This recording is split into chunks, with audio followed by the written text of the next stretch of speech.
In 2017, a crowded square in Stockholm turned into the scene of a shocking attack when an asylum seeker suddenly lunged at a police officer with a knife. The case that followed revealed layers of deception, manipulation, and a justice system caught in the balance between crime and immigration. Today we break it down: the case, the cause, and the criminology. Here, we don't just ask what happened, we ask why it happened, and what it means for justice and society.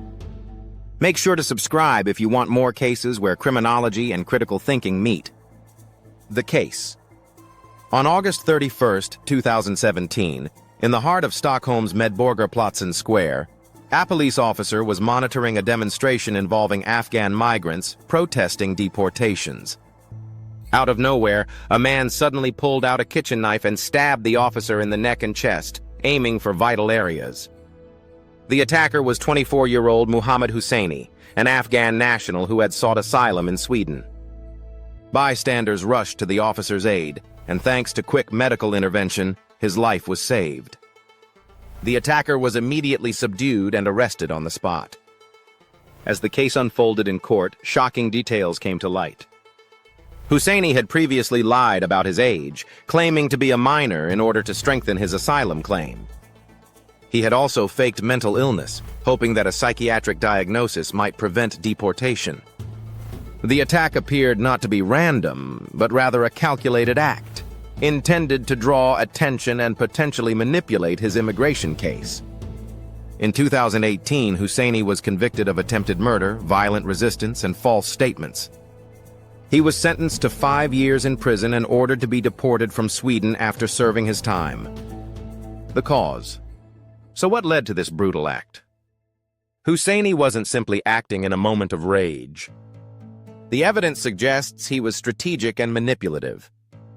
He wanted to stay in Sweden at any cost. When normal asylum applications failed, he lied about his age. When that didn't work, he pretended to suffer from mental illness.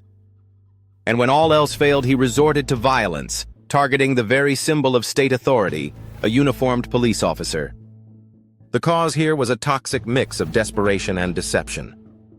Instead of adapting or accepting the outcome of his asylum process, he escalated, believing that shocking violence might somehow change his circumstances. The criminology. Now let's unpack this case with criminological insight. Rational choice theory. This crime wasn't impulsive. Hussaini weighed his options and chose what he thought was the most effective way to disrupt his deportation process. His decision-making, while deeply flawed, shows a level of calculation. Routine activity. Theory. Crime occurs when three things meet: a motivated offender, a suitable target, and the absence of capable guardianship.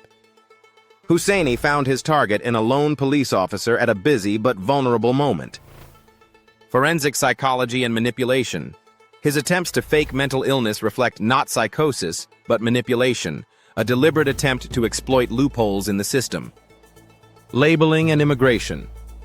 Once convicted, Hussaini's identity as an asylum seeker and foreign national influenced not only how the media framed the crime, but also the punishment. Deportation wasn't just about protecting society, it was a political and symbolic statement. So what do we take from this? Does deporting offenders like Hussaini make a country safer, or does it simply pass the problem elsewhere? Should deception in the asylum process be treated as part of criminal behavior or as a separate, desperate survival strategy?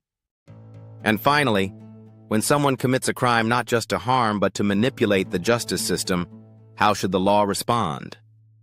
This case is a perfect example of how crime, psychology, and immigration collide. Here at Case, Cause, and Criminology, we break down the case, the cause, and the criminology because crime isn't just about what happened, it's about why it happened. If you found this thought-provoking, hit like, drop your insights in the comments, and subscribe for more cases where true crime meets critical thinking. Until next time, stay critical.